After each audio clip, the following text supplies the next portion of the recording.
Hi, hello, welcome to our channel. My delight is in education. Today we are going to discuss the Hindu news analysis of 1st July 2021. Now we are moving to the first article. Drones flying twice banned in Jammu and Kashmir district after attack. This article comes under GS paper 3 under security. ఇదేంటంటే మనకి రీసెంట్గా Jammu and కాశ్మీర్లో ఉన్న Indian air force base మీద 2 డ్రోన్స్తో bomb attack అయితే జరగడం మనం చూసాం.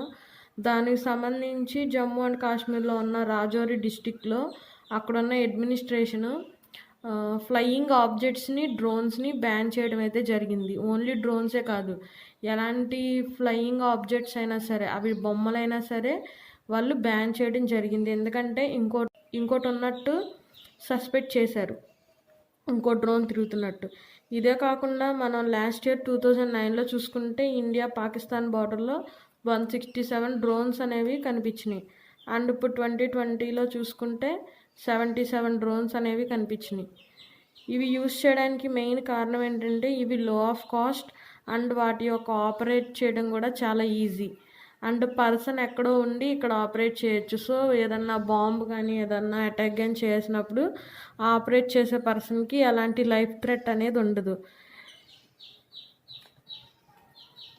అండ్ ఇంకా ఏంటంటే ఇవి రేడార్ కన్నా లో రేంజ్లో వెళ్తాయి కాబట్టి ఇవి రేడార్లో కనిపించవు. సో ఇది సేఫ్గా ఉందని దీన్ని అటాక్ కోసం ఈ మధ్యన బాగా యూజ్ చేస్తున్నారు. సో అందుకని అక్కడ రాజౌరి దగ్గర ఉన్న డిస్టిక్లో ఇంకోటి ఫోన్ చేసినట్టు సస్పెక్ట్ చేశారు. అందుకనే ఈ ఫ్లయింగ్ ఆబ్జెక్ట్స్ అండ్ డ్రోన్స్ అనేవి బ్యాన్ చేయడం అయితే జరిగింది. అండ్ ప్రజెంట్ మన ఇండియాలో ఉన్న డ్రోన్ టెక్నాలజీ అనేది ఇంకా అంత డెవలప్ కాలేదు. సో ఈ డ్రోన్ అటాక్ని ఆపటానికి ఫర్దర్గా స్టెప్స్ తీసుకోవాల్సి ఉంటుంది. This was regarding this article. Now we are moving to the next article. Supreme Court pulls of government on ex gratia. This article comes under disaster management and economy. ఈ ఆర్టికల్లో మనం చూసుకుంటే రీసెంట్గా few days back మనం ఈ article మీద చూసాం. ఏంటంటే సుప్రీంకోర్టులో చాలా కేసెస్ అనేవి ఫైల్ చేయడం జరిగింది. కోవిడ్-19 వల్ల లైఫ్స్ లాస్ అయిన వాళ్ళ ఫ్యామిలీకి కంపెన్సేషన్ పర్ పర్సన్ 4 lakhs ఇవ్వాలని చెప్పి దానికి సంబంధించి సెంట్రల్ గవర్నమెంట్ సుప్రీంకోర్టుకి చెప్పడం అయితే జరిగింది.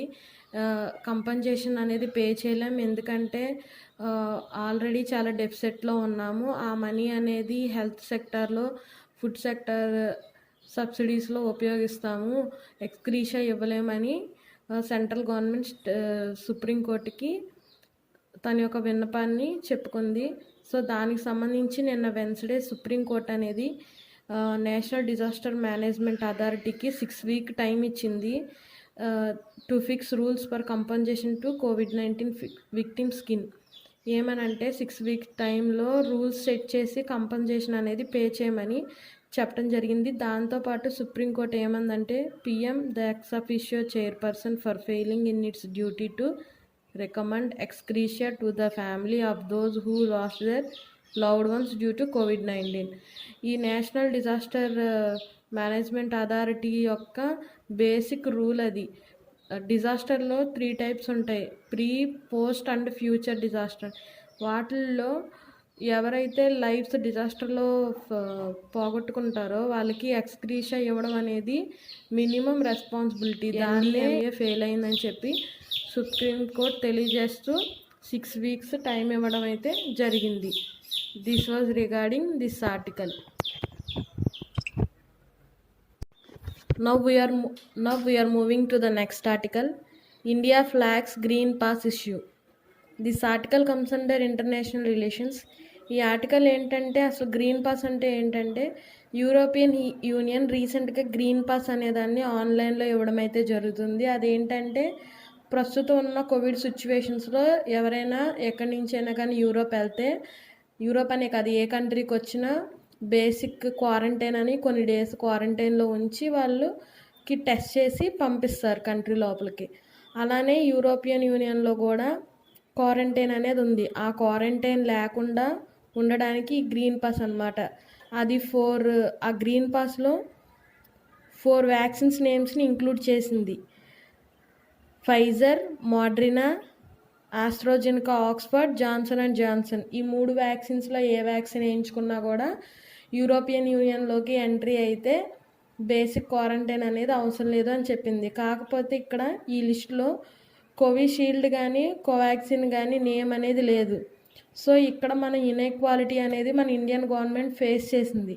కోవాక్సిన్ అనేది ఇంకా WHO world health organization approval లేదు. బట్ కోవిషీల్డ్కి వరల్డ్ హెల్త్ ఆర్గనైజేషన్ అప్రూవల్ ఉంది. అదే కాక మనం అండర్ డెవలప్డ్ కంట్రీస్కి చాలా వాటికి మనం కోవిషీల్డ్ అనేది ఎక్స్పోర్ట్ చేసాం. అలాంటిది వరల్డ్ హెల్త్ ఆర్గనైజేషన్ అప్రూవ్ ఇచ్చిన కోవిషీల్డ్ నేమ్ అందులో లేకపోయేసరికి ఇండియా అనేది ఇన్ఈక్వాలిటీ ఫేస్ చేసి ఫస్ట్ యూరోపియన్ యూనియన్ని రిక్వెస్ట్ చేయడం అయితే జరిగింది, మన వ్యాక్సిన్ కూడా ఇంక్లూడ్ చేయమని. బట్ అది నో, మేము చేయము, మీ దానికి మార్కెటింగ్ అథారిటైజేషన్ లేదు అంది. కానీ వరల్డ్ హెల్త్ ఆర్గనైజేషన్ అప్రూవల్ ఉంది కదా, సో అందుకని దీనికి కౌంటర్గా రెసిప్రోకల్ పాలసీ అనేది ఇండియన్ గవర్నమెంట్ తీసుకొస్తామని తెలియజేయడం అయితే జరిగింది. ఏంటంటే ఈజ్ ఆఫ్ డూయింగ్ బిజినెస్ లాగా ఏ కంట్రీ అయితే మన వ్యాక్సిన్ని ఇంక్లూడ్ చేసి బేసిక్ క్వారంటైన్ లేకుండా అలౌ చేస్తుందో ఆ కంట్రీ వాళ్ళే మన కంట్రీలో కూడా బేసిక్ కోవిడ్ క్వారంటైన్ అనేది లేకుండా అలౌ చేస్తామని రెసిప్రోకల్ పాలసీ అనేది తీసుకురాబోతున్నామని గవర్నమెంట్ చెప్పడం అయితే జరిగింది. మనం త్వరలోనే ఆ ఆర్టికల్ గురించి తెలుసుకోబోతున్నాం. This was regarding this article. Now we are moving to next article. Cabinet clears liability gap funds for BharatNet. Article comes under GS paper 2 under schemes, policies and programs of the government. ఈ వేయబిలిటీ gap fund అనేది మనకి 2004లో government అనేది తీసుకురావడం జరిగింది. అయితే ఈ year చూసుకుంటే మనకి ఈ వేయబిలిటీ గ్యాప్ ఫండ్ ద్వారా భారత్ నెట్కి 19,041 crores అనేది శాంక్షన్ చేయడం అయితే జరిగింది. ఈ భారత్ నెట్ యొక్క ప్రాజెక్ట్ వచ్చి 29,000 crores ప్రాజెక్ట్. దానికి సంబంధించి ఇప్పుడు 19,000 crores ఇవ్వడం అయితే జరిగింది. ఈ వేయబిలిటీ గ్యాప్ ఫండ్ అనేది ఇయర్ ఇస్తారు. ఇదేంటంటే పబ్లిక్ ఇంట్రెస్ట్ ఉండి పబ్లిక్కి అవసరమయ్యి దానికి తగినంత మనీ ఒక్కసారే కట్టలేకపోతే ఈ వేయబిలిటీ గ్యాప్ ఫండ్లోకి ఆ స్కీమ్ని ఆ ప్రోగ్రామ్ని తీసుకొచ్చి ఇయర్లీ బేసిస్ గవర్నమెంట్ మనీ అనేది సప్లై చేసి అందులో ప్రైవేట్ సెక్టార్ని కూడా కలిపి పబ్లిక్ అండ్ ప్రైవేట్ సెక్టార్ రెండు కలిపి ఆ స్కీమ్స్ని ఆ ప్రాజెక్ట్స్ని కంప్లీట్ చేస్తాయి.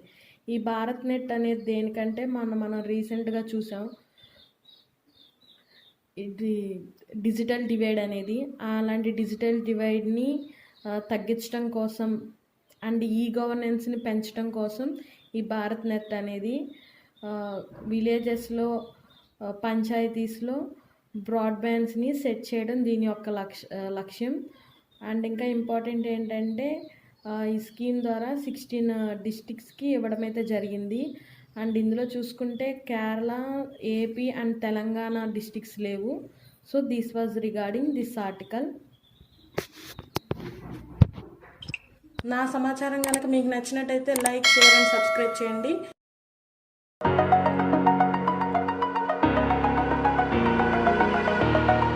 Over the edge, feel like I'm floating through